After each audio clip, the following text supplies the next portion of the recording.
Hello everyone, in this video we will learn how to find unique entries in Excel.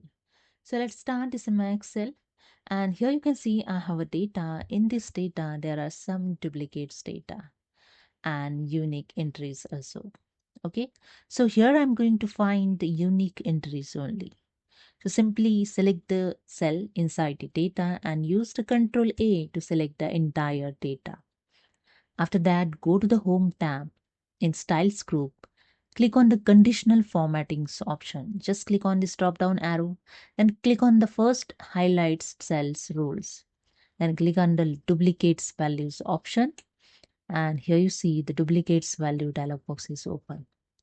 Just click on the first drop down arrow and here the two options showing duplicates and unique. So in this video, I'm going to find the unique data, unique entries in data. Okay, just click on the unique and here you see the unique entries is highlighted. Okay, value with the color. So you can just drop down arrow, you can select here the color. So I select the different color. And after that, just click on OK to find the unique entries in Excel. See, these are the unique entries in this data.